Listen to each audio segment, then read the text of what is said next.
Again, the Let's Talk Forensic with Pastor Dan. We're going to do another lab, and this one is going to do with thin layer chromatography and analyzing the pen.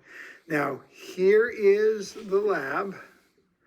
Okay, it's called the ink lab. So we're going to compare ink samples to determine which ink matches the questioned sample. So you're going to need somebody to help you out. Have 4 different pens of different manufacturer, different colors, things along those lines.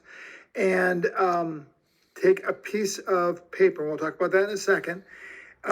Put a dot on that paper, put it in some, really, if you could have ethanol, that would be great, but isopropyl alcohol would work the same. Put in a small cup, a little bit on the end, through capillary action, we'll draw it through, you'll get some separation, and based on that, that will be your main sample. Then you're going to do is take a piece of paper, put a pencil line across that, and then you're going to put 4 samples on there. Do the same thing inside the ethanol. Alcohol is going to draw through the capillary action, and as you do it, you're going to identify. So we're going to have 1 beaker, so just take a cup, a piece of filter paper, we'll discuss this in a second, 5 pens, or I can use 4, ethanol, alcohol, that's what I use, but again, isopropyl will probably work the same. Pencil to make the lane line, and tape to hold it so that it doesn't sink inside, and the ruler to measure the lengths afterwards. Okay, so draw the in pencil line, a 1/4 inch the bottom of the filter paper. On the line, make a round dot for all 5. That should be a 1/2 inch, not a 1/4 inch. Pens or 4 pens. Make sure the nose of the pen will, with a dot. Take the filter paper with the pencil. Make sure that the amount of ethanol in the beaker is about a 1/4 inch. Filter paper in there. Begin to allow it to go up.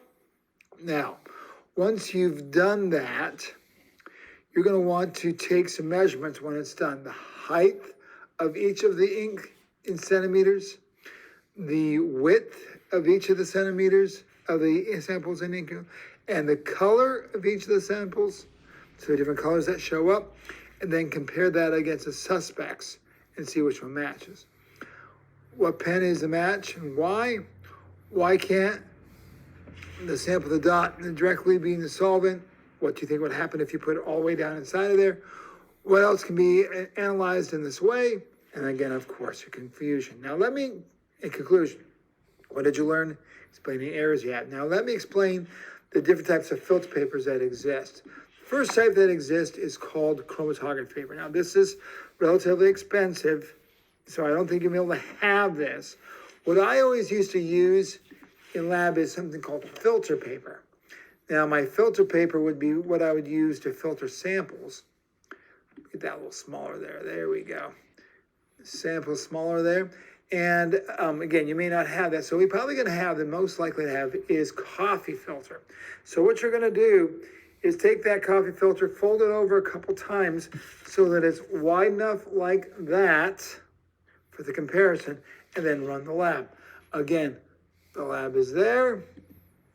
Any questions? Hopefully that's not too bad. Take care. God bless. Bye.